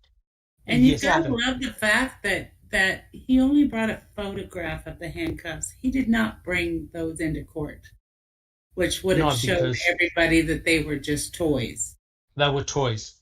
Yeah. You can't walk into a sex shop or an adult shop and say, can I have some police quality grade handcuffs, please? Yeah. Oh my God, you can't. they were just too bulky to have to bring into court. You know, a photograph is just fine. That's correct. And so if they actually did bring them into court, they would have realized they were just toys and any type of force, and you would have simply slipped out of the cuffs. You know what I'm trying to say? Yeah. So it's all just an illusion, right? And Exactly. Well, I don't want to sound too much like I know too much about those things, but you can reach your finger up and trip the lever and it releases on those kind of handcuffs. Now, BB, I believe so. From what I've heard. Asking for a friend. Able to get out of them like that. Asking for told. Too much information there, BB. No, I mean, you're 100% correct. All jokes aside, you're right. If he had brought those cuffs into court and showed them to the jury, they would have started laughing, right? And then, of course, Brendan Dassey changed his story and say, oh, yeah, no, cuffs weren't actually used, but rope was used. So Brendan kept on changing his story all the time, right? But the point is this, guys. Where you expect to find forensic evidence, you don't. That's the problem. And the state's case against Stephen is extremely circumstantial. The state actually didn't have a case against Brendan because there was no forensic evidence that tied Brendan to the murder and disappearance of Teresa Hallbart. So how that poor kid got convicted, I have no idea. But guys, shall we continue with let's move on with our next? Let's move on. Yeah. Okay, I quote, and this one is a good one. I quote, perhaps the most recognizable blood stain from the entire trial was the blood of Stephen Avery swiped across the victim's dash near her ignition in a motion that was consistent with turning a car key. Stokey was able to explain to the jury how Stephen Avery's actively bleeding finger caused the stain pattern. The bloody finger makes contact with the ignition area and leaves the swipe of blood as it moves across the surface. All right, here's my question. How could you leave blood on the ignition switch, yet leave no blood on the key and other parts of the RAV4? And the sub-question is this: was this a case of Stephen Avery selectively actively bleeding? All right, guys, who would like to attempt to answer that one? Jack 61. God. Okay. I'm just gonna refer back to yours can probably correct me, but I believe it was DCI report 167. And whereas Fassbender has a conversation with Tech Harrington at the crime lab on November 6th. Yes, they had made entry into the RAV. And correct. And they had taken a blood swab, or they had taken a swab. Now, as far as I know, there were no photographs taken prior to that swab being taken. Correct. To me, that completely explains why we have the going pattern. It wasn't from anything, whatever dot that was there and then got swarped with a Q-tip. They created that pattern. Correct. Not Steve. That is correct. That's 100% correct, Jack 61. And so, here, that statement there, I could spend 4 hours answering that question. It's disgusting and it's dishonest, because what it's saying is this: Stephen Avery with his bloody, now notice, Stephen Avery with his bloody bleeding finger, by turning the key, put blood droplets near the ignition switch, right? We've all seen the photograph. Yet here's the kicker. That means that he was actively bleeding, correct? Because he left blood on the ignition. Then how come you don't find any blood on the key and the key fob? That's exactly Maybe right. the glove had a hole in it right there. Right. So he's so full of crap. I'm sorry for not being a lady that I am, but he's so full of crap. I have a question for you, Dr. Silkman. Yes. How many pages so far are we into this book? Actually, not very much at all. We're on chapter 5. I think he's got 16 chapters. Oh my! How big is the book? How many pages? Not that many. 180 something pages. It's not a very big book at all. Okay, and you've read it many times. I think it makes it. Technically, it makes it a pamphlet, not a book. Yes. It's actually no. It's not a very big book at all. But the important point is this: there are lots of discussion points in the book, which is fantastic, because we can discuss it as a for panel. us, but basically, percentage-wise, how much of merit does he have, like factual facts? How many does he have in that book? Like page 1, maybe? Well, the name of the book? The name of the book? No, that isn't even, the name of the book isn't even factual, right? Yeah, correct. If you take away all the padding that Ken Kratz has put in this book, because remember, he spent a lot of time in his book totally destroying Stephen Avery and his family. If you look at just the basic facts of the case, you could probably do it in maybe 10 to 15 pages. The rest is just filler. The rest is just vitriol. Out of those 10, 15 pages, 99 are BS, right? Because look, he's talking from both sides of his mouth. Well, that's correct. And we've been able to argue and dismantle his suggestions, what he's written in his book, I think very convincingly. I don't think we've been outrageous. I think we've used logic and reasoning to dispel a lot of the points that he has discussed in his book. So, Neville, I think what you're trying to say is, if he was just writing a book on the facts of the case, he could probably do it in 10 to 15 pages. Not even. Not even. Exactly. What I find disappointing is that I think he used the book for ranting and raving rather than actually discussing the case per se. Susan, yes, because yes. He's crying wolf in the beginning, he wants to be a part of man. No, he doesn't. He subpoenas their records, whatever they had from Laura and Moira. Then he doesn't want to sign the non-disclosure. Then he cries that they left something out while he didn't want to participate. And as he's writing the book, what they left out. which all of that could have been avoided if he wanted to be the part of it. But what I like about Kathleen Zeller, how she just says it as it is, but in a Yes. ladylike manner, when in that interview with Crime Matters something, Natters. Yeah, Crime Justice Matters. Matters, Correct. yes, when she said, I took a risk by agreeing to be a part of MAM because something Correct. could have been discovered that was incriminatory for Stephen.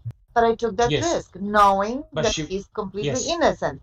She was saying, Yes. in other words, the other side, the state, chose not to do that because they were afraid of the same risk that they're going to I find think that something out or say something that was totally exculpatory to Stephen. yes.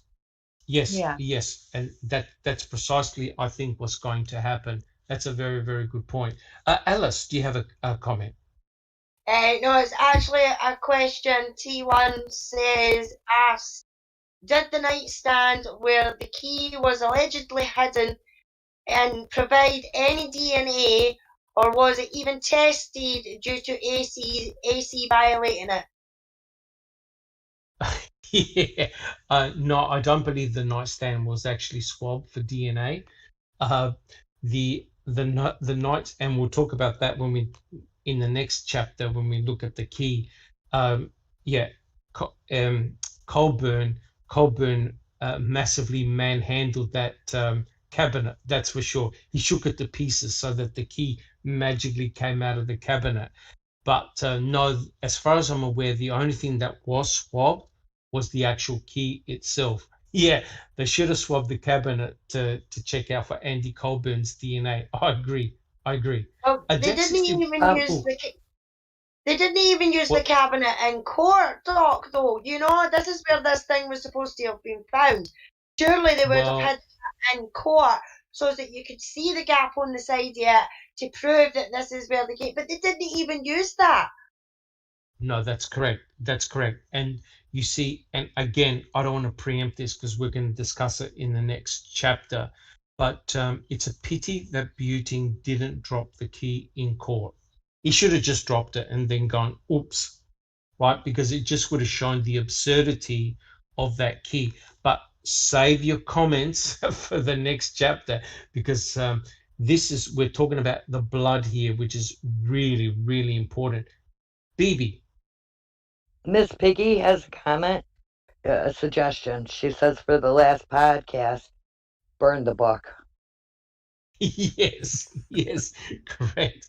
We can do that, but there's only one problem. If we burn the book, we won't have a podcast. So we need to discuss it. She said the last one. Yeah, the last one. Oh, the no last question about podcast. that. Then burn the book at the end. You could film it burning in your barbecue grill, and then we could put that on for the last one. We can do an exorcism for sure. Jack 61. Yeah, just for T1 and you two, Doc, we refer to Colburn messing with that little record cabinet as a frenetic interaction. Something, just keep in mind. Frenetic interaction. Yes. Yes, correct. Well, I mean, again, we'll discuss the cabinet next week whenever, because the next chapter is all about the key. But the whole situation with the cabinet is just completely mind blowing. How anyone could buy that bullshit about what Colburn did to that cabinet. I've never ever seen it, ever seen it.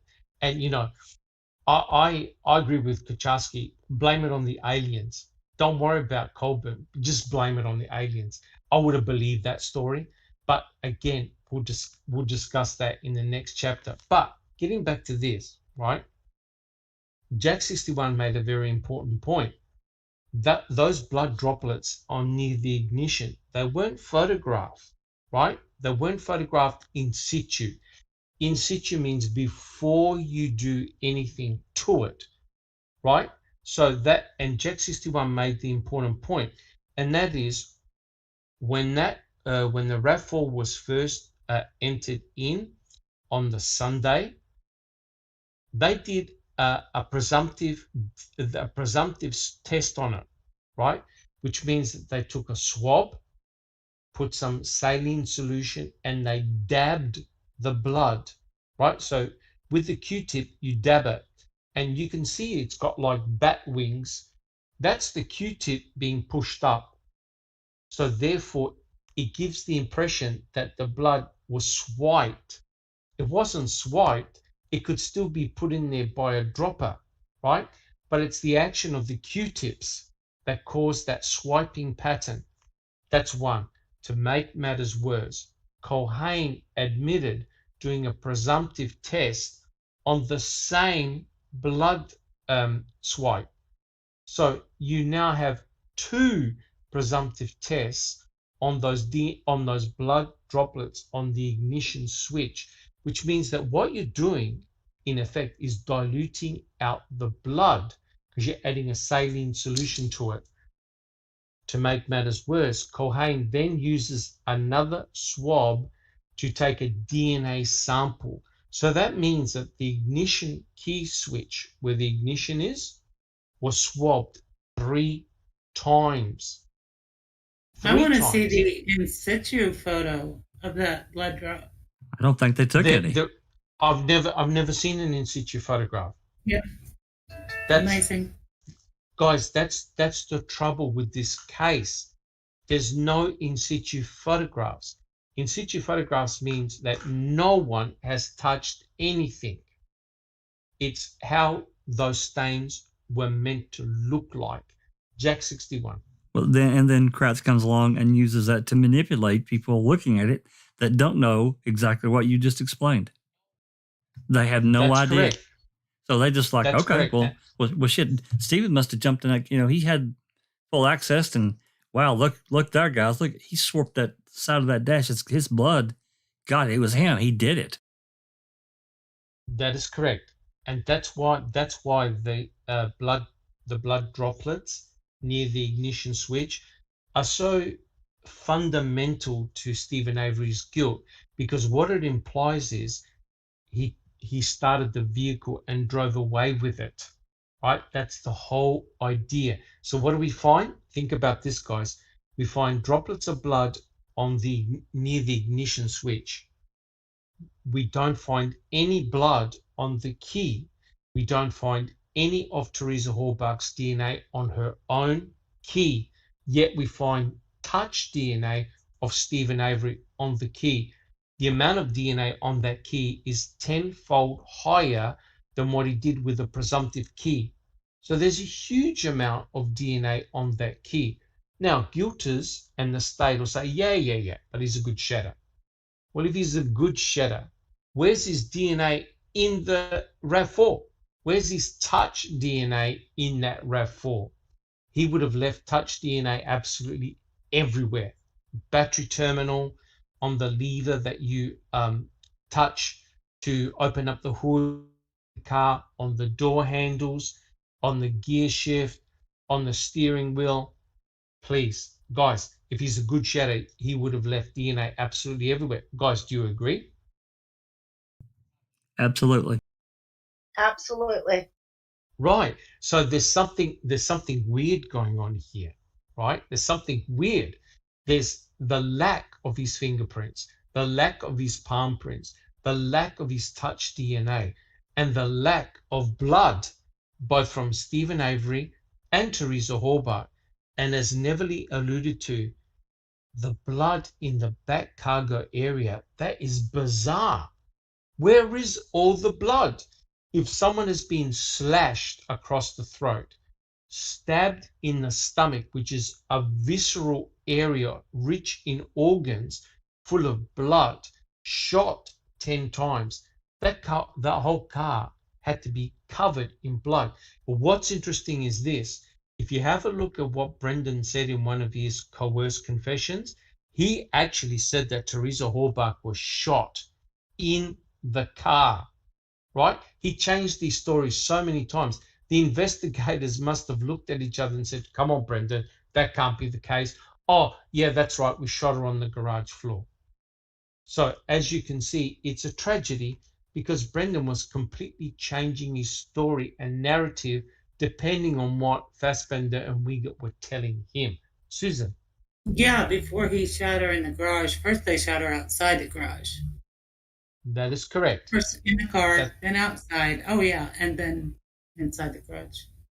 That is 100% correct. And just one final point here, guys. The investigators asked Brendan. They said, "Did your uncle have a bleeding finger?" Right, a bleeding finger. That's on October the 31st. You know that Brendan Dassey gave 7 different versions of how Stephen cut his finger. 7. They're all different versions. Now, how can that possibly be? And the answer is Brendan had no idea how his uncle had cut his finger. Brendan would have been aware that his uncle had cut his finger because you could see the gash. But how and when he cut his finger, Brendan had absolutely no idea. All right, guys. Are there any other comments about that passage? So clearly, yeah. Sorry, Bibi. T1 said, "Good thing Teresa did not cut her finger. Blood would have been everywhere." That's correct. That's correct. And here's the irony. The irony is this, guys. We have Stephen Avery's Pontiac Grand Am. So we can see what happens when someone is actively bleeding. There are blood droplets absolutely everywhere. In fact, in Stephen Avery's black truck, there are blood droplets on the carpet everywhere. So he must have been bleeding in there too. So his blood was dripping all the time. What you see in the RAV4 makes no sense at all. We have this classic example of someone who is selectively bleeding, right? It did not make any sense. If he drove that vehicle, one would have seen blood on the gear shift lever, on the handbrake, on the steering wheel, because he's bleeding. And yet, what do we see? We see blood on the ignition switch, yet we don't see any blood on the key. So come on, guys. If he leaves blood on the ignition switch, that means he's bleeding. If he puts the key in the key latch to turn the ignition, that means he's gripping the key and the fob with his hand, his right hand. How come there's no blood on that key or on the fob? Who's got an answer to that one? I can't explain it. No way. Jack 61. Because it didn't happen. It didn't happen. There's no way. It didn't happen. That is correct. That's why I think Ken Kratz in the end actually gave the party away, so to speak, by saying, oh, well, even if the key was planted, well, if the key was planted, then that brings everything else, and it makes everything else very, very suspect. All right, guys. So quite clearly, I think Ken Kratz made a lot of big deal about the blood, and mind you, we haven't finished the chapter yet. It goes to show how powerful that blood evidence was against Stephen. And yet, as a panel and as the guys in the discussion are showing beautifully, you can easily take apart all that evidence. But here's the problem. Here's the problem. We don't have the in situ photos, right? Where are those in situ photos, right? Because Ken Kratz made a big deal about how the blood was deposited, right? Some by gravity, some by touch. Well, with a swab, you can easily apply blood to the ignition switch. And also with the CD case, half the CD case was smeared in blood. Yet no one at the Avery salvage yard noted any blood. How can that possibly be, guys? No one who was at the salvage yard noted any blood in that RAV. Jack 61. They would have seen that. They had flashlights to look inside. They would have seen that blood at minimum on that CD case, but probably around the ignition switch as well. And it was daytime. It was like 10:30. Let's say they get there by 1 o'clock, 2 o'clock. It's still daytime. So you can mistake it. That's 100% correct. Now, guys, I'm going to make a statement. I just thought about it now. Brutus actually gave the game away. Brutus is a cadaver dog. Brutus did a hit on the back of the RAV, right? Now, if you're an investigator, as soon as that dog hits on the vehicle, it tells you that there's blood in the vehicle, correct? Either on the vehicle, and you open it. You don't wait. That is 100% correct. So therefore, they knew then and there on that Saturday that there was blood either on the RAV4 or in the RAV4.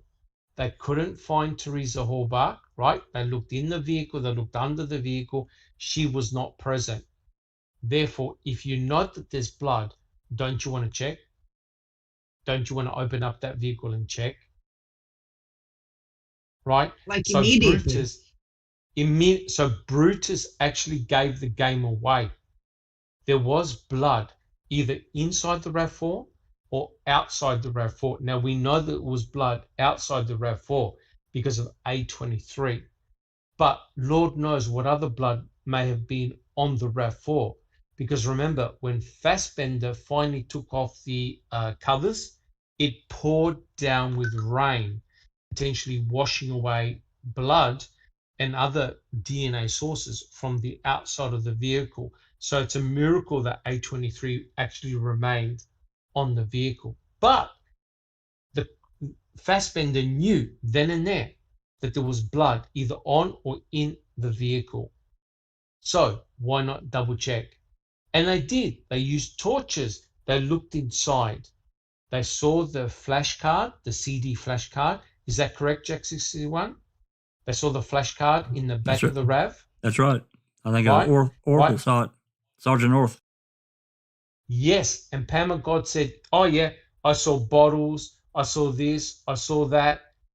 Not one of them stated that they saw blood. Not one of them, including Pamela God, who's meant to be a what? Private investigator? Susan. I find it really interesting that there was no crime scene tape around the RAV. That's correct. That is interesting. That's correct.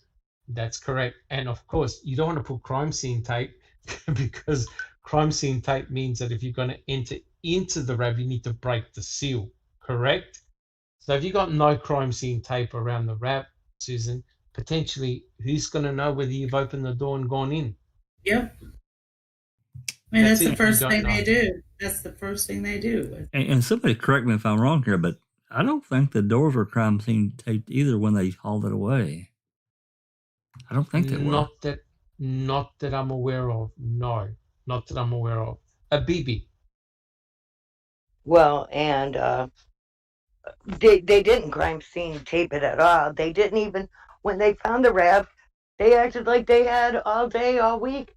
It wasn't like Miss Piggy said that they didn't act like they're looking for a missing person. You know, oh, we found the RAV, that's it. You know, yeah, she's dead. Yeah, there's no blood, but she's dead. Yeah. That's correct. No urgency, no searching, you know. That's correct. That's correct. I mean, how did the investigators know that there could have been a note in the car? There could have been a ransom note. Teresa Hallbach could have scrawled something down. There could have been a mobile phone in there. There could have been anything in there. And what do? Allegedly, they leave the car sitting there till night time, right? They put tarps on it, right? And allegedly no one went inside. And then at night time, when it started raining, they took the tarpaulins off, right? And then they hauled the car in that trailer. It would have been completely wet, right? And then they hauled it off to the crime lab. And they took there's a little bit of film where it looks like there's a tarp on it, and it looks like you could see somebody duck under the tarp like they went in it.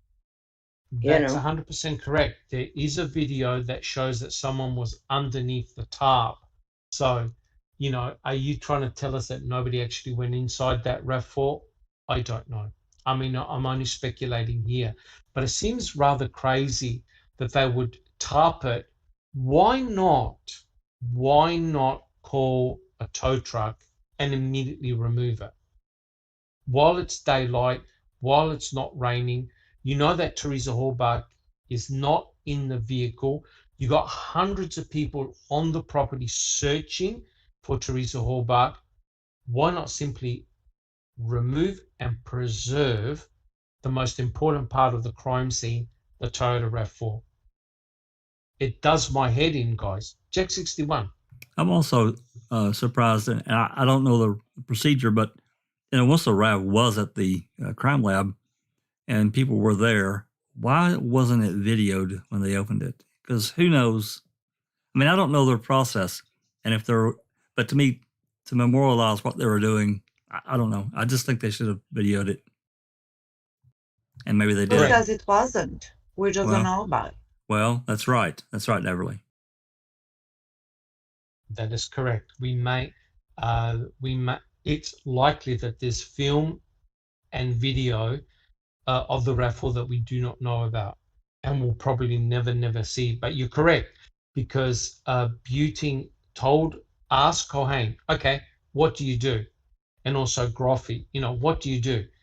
And they said distinctively, before we touch the vehicle, we do a walk by, right? They walk around the vehicle in both directions and they look for stains. So if they see a stain, they do a swab. So they're collecting forensic evidence, right? They do not enter in the vehicle, right, without photographing it first, okay? So there should be extensive in situ photographs of the Toyota RAV4 everywhere, right? But there's a lack of in situ photographs. That's the problem. There's a lack of them. Once they do all the photography, then crime scene people come in and they start swabbing. They start taking forensic samples, right? And Cohane is the person that did the swabbing. And also, I think it was Groffy who did one swab as well. And he wasn't meant to, right? That's Cohane's job. But apparently he did a blood staining test he took one swab, right? And Cohane was meant to do all of that. Jack 61. If we could ever, I know it's a pipe dream, if we could ever get a hold of the DCI ledgers and chain of custody paperwork, I think we would find a lot of our missing stuff, a lot. Or yes. it would at least lead us to where we could find it. Correct. There's look, I don't know about you guys, but the Toyota RAV4 is the crucial crime scene because it's the only place whereby you have the victim's blood and the suspect's blood in the same vehicle, but not mixed together, right? And I must admit, the state really botched up that crime scene very, very badly. You've got a Toyota RAV4, right, which is the vehicle of the victim on the salvage yard. And we know because we've read the reports whereby Stephen, Chuck, Earl were all grilled about the presence of the RAV4 on the property. So clearly that's an incriminating piece of evidence. Yet look at the way it was handled. It was handled so badly. Bibi. There was lots of places where there was no in situ photos. Inside the RAV, the burn pit. That little piece of bone that supposedly had the little piece of meat left on it. Why isn't there a photograph of that? Correct. You're correct. All the crime scenes were very, very badly handled, or were they badly handled? Maybe there are images. They were precisely handled. Yes, maybe there are photographs conveniently. and video. Correct. That they don't want to release because they are exculpatory. For example, we know about Cuss Road. Cuss Road is just a mystery. We know very, very little about Cuss Road. And you're correct. Look at the Toyota RAV4, how badly handled that piece of forensic evidence was, right? Quite frankly, you cannot trust anything that came out of that RAV4, right? I don't. Look at the burn pit. I do not trust anything that was done with the burn pit, right? And the burn barrels, that's another joke, right? So And the fire that that's keeps growing and growing and growing. that's correct. The fire that went from 3 feet to 10 feet. So it's all That a nobody stage. mentions the first time around. Nobody even That- mentions the fire the first time around when they're questioned. That is correct. That's correct. And that's why I mean, I'm conscious of the time and we'll stop soon, but that's why the chapter on the blood is so important, because that's what got Stephen into big, big trouble. Forget it, honestly, guys, forget about anything else. Bones can be dumped, keys can be dumped, number plates can be dumped, right? Everything can be dumped. But here's the key question. How do you put Stephen Avery's blood in that RAV4, right? That's the number one question that guilters will always ask. How does his blood get in that RAV4, right? And that's why we're looking at this, examining it. Jack 61. Another thing to add to all of this other that we've been talking about, especially that flower video. Don't forget about this recent email that Rookie got a hold of, whereas Yes. Zellner emailed Fallon, I want the unedited flower video. And he's questioning She's it. really And he's pissing me off. Exactly. Within 40 minutes, she's really pissing me off. We need to get together and, Mark and whoever examine this 8mm tape that they say they can't get working. Well, what the fuck is that 8mm tape? It's undisclosed. We don't know anything about it until here a month ago now. What the fuck is it? Pardon my language. Jack 61, you've been influenced by us. No, you're correct. Everybody you're take a drink. Correct. I'll say it for you. You're I'll say it for you, Alice. Fucking tossers. Thank you. You're correct. You're correct. I mean, this case has got so many rabbit holes and so many inconsistencies. You can clearly see that the state are panicking, and the state doesn't want to give anything up. And that's why I keep on saying to you guys, this is going to end up being a trial 4. It's going to get so bad. It's going to get so bad for the state. They're going to hold a press conference and say, oh, well, passage of time, loss of evidence, blah, blah, blah. We're going to release the boys. But they're still guilty, but we're releasing the boys. That's what I think, personally, that's what I think is going to happen. Things are going to get so bad and hot under the collar for the state. This is a hot potato for the state of Wisconsin, that they're going to end up doing a trial 4. They're going to release the boys because they don't want to face the music. They want to control the damage that Zellner is going to do. That's my personal belief. Alice. 2 questions. One for T1. How many believe if KZ gets her hands on the RAV, this game is over? And then Shane Henry is asking, what was the state's story on why Stephen put Teresa's body in her car? Well, they've actually got no idea about why Stephen Avery. Yeah, the excuse was they were deciding what to do. So if you read Brendan's coerced testimony, he goes, oh yeah, we put her in, we took her out. That's it. That's literally how the story goes. We put her in, we took her out, right? And they put her body on that. It was sort of like a dolly that they use when you creeper. Yeah, a creeper. And of course they tested the creeper, no blood, no sign of Teresa Hallbach. It's ridiculous, right? So his whole story, and it was a story, completely fell to pieces, right? Now think about this. Why on earth would you do all these horrible things to a person, throw them in the back of their RAV, and then take them out of their RAV if your whole intention was to cremate them, right? Wasn't that the whole purpose of the fire, Bibi?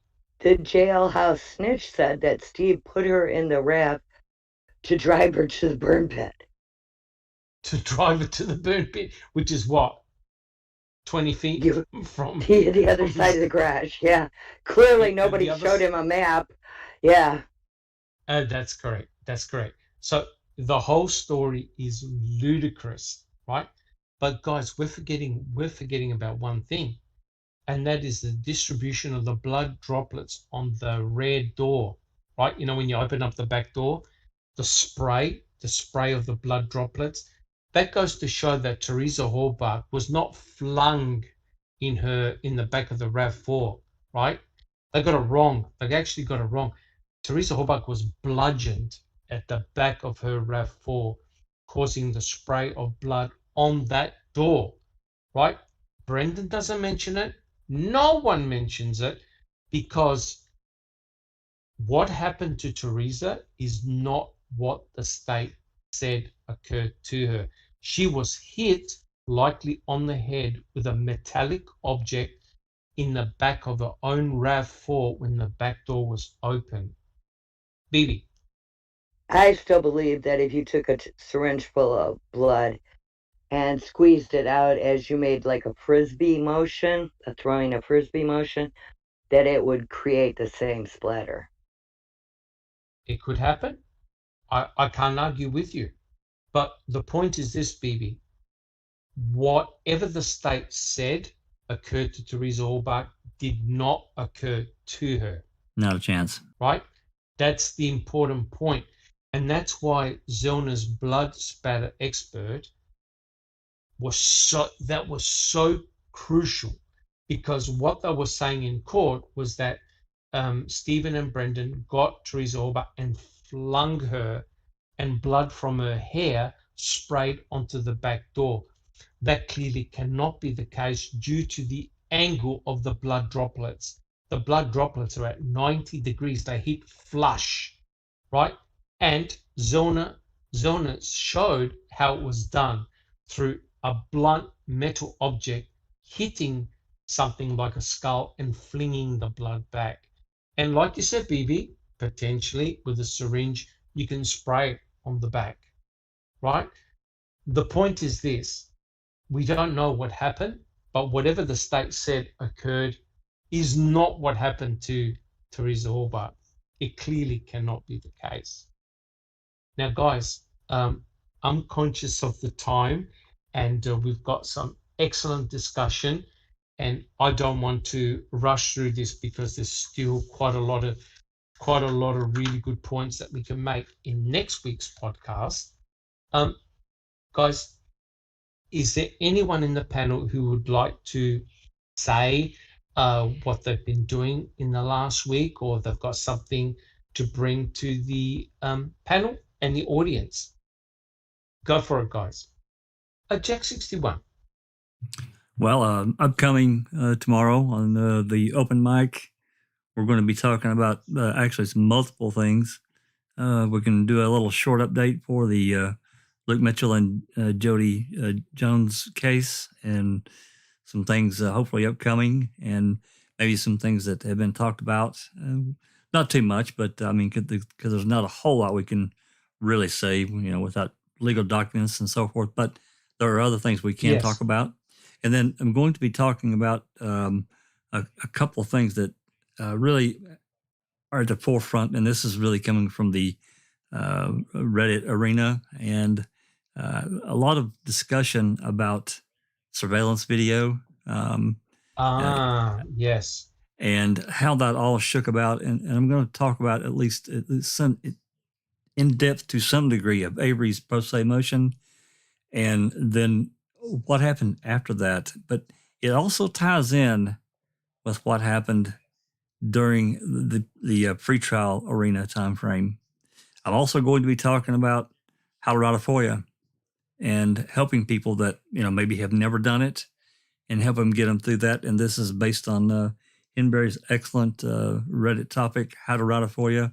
I've used it. I know other people have. And there's a way to do it. If there's information that that somebody may see that a lot of us. There's a lot of FOIAs that have been submitted, but I think there's still many that haven't, that could get us more information to help explain the case, help us to understand, close up some rabbit holes, or even open one up. So hopefully everybody can join us tomorrow at 4 Central. I think is that right, BB? I don't want to get the time wrong.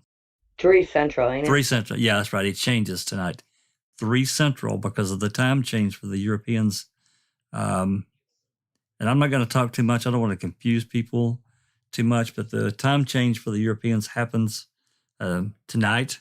So 3 p.m. tomorrow, 3 p.m. Central tomorrow for the open mic. And then we're going to have another time change again next week. Because correct. I think in Australia.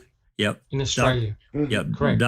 Doc changes time frame. So I believe that the open mic is going, I think it's going to be early in the morning, but we'll have more information throughout the week on that. Anyway, that's it. Yes. Thank you so much, Jack 61. So that's open mic tomorrow. Beautiful. BB, do you have some comments? Give my time to Rhonda. Rhonda has something very fascinating to say before she goes live tonight, right after us. So let her talk. Yes. Just Rhonda. Thanks, Phoebe. I appreciate that. Yeah, I just need to button up a few things. Like Phoebe said, I'm going to be going live very, very shortly after we finish here, which is unusual for us on a Saturday, and especially last minute. But for those of you who haven't heard, the trial judge in Daniel Holtzclaw's trial in his case has resigned in Oklahoma County he was suspended first and then resigned yesterday amid serious sexual assault allegations from at least 3 women in the prosecutor's office, as well as possibly some other female defense attorneys. And he's done a congrats. He's done a congrats. Yeah. And so this is a pretty big deal, at least for us. At least we think it is. We hope it is. And so we're just going to kind of do a live. And the only thing we have is what's been, put on the internet. We don't have anything different than what you've seen on the internet. But I just thought I really wanted to kind of make a statement and get that out there and then there'll be just some discussion. And as far as I know, Nosy will be on with us, and Jack may be on with us for a short time as well. And we're going to kind of share that information and then just discuss. So, wow. Very, very shortly after we finish here. So we're hoping it will affect Daniel's case in a positive way. Yes, very, very interesting. Thank you, Just Rhonda. Jack 61. No, I'm just waiting till we get finished. Awesome. Has anyone else got any final comments? BB. David K. said Wile E. Coyote and his acne detective kit. Yes. Yeah. Yes. Anyone else? Neverly. I wanted to thank you, Silkman. We'll talk on Discord, but I know that I'm speaking on behalf of other members as well, that you have put in so much work in this. I mean, we hear about the book, we've read the book before several times. Prefer can be acknowledged. So thank you very much. And then, as always, I would like to thank our listeners in chat for all their great questions and for their loyalty and support. Yes, thank you so much. Well, first of all, thank you very much for those kind comments, Neverly. I'm only as strong as my team. It's as simple as that. And I'm really, really proud of the Foul Play team. We're not perfect, but the thing about the Foul Play team is that we're all of us are very passionate. We all have certain strengths in various different areas of the case. And the good thing is that we branch out. We're looking at other cases now as well.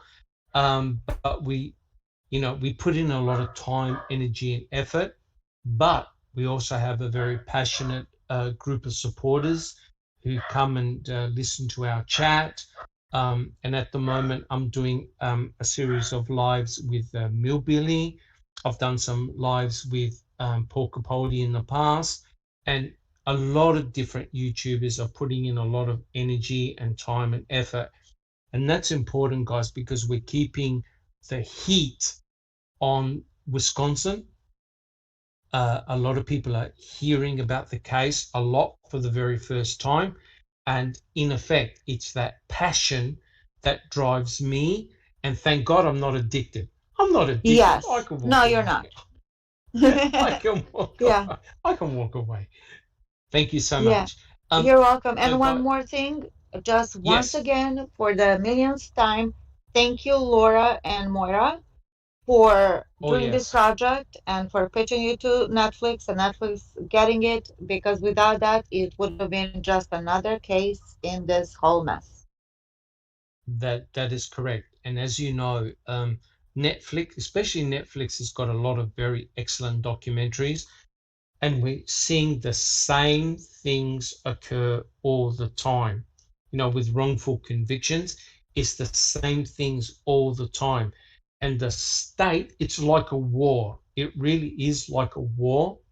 The state wants to protect the verdicts at all costs. But it gets to a point where the state no longer can protect the verdicts because it looks so ridiculous. And that's why I like to go through Ken Kratz's book with a fine-tooth comb, just to show you, look, he's got some good points, don't get me wrong, but there's also a lot of very contentious, controversial points. And guys, we'll continue this next week because I don't want to rush through this. There's many, many good points. But guys, if you like what we've done, please subscribe to our channel. If you like the podcast, please give us a thumbs up. And if there's anything you'd like to see change, please let us know. We're very, very flexible. So on behalf of the Foul Play team, I'd like to thank you all. Thank you for coming, and we'll see you all hopefully next week. Thank you so much. This has been a Foul Play production.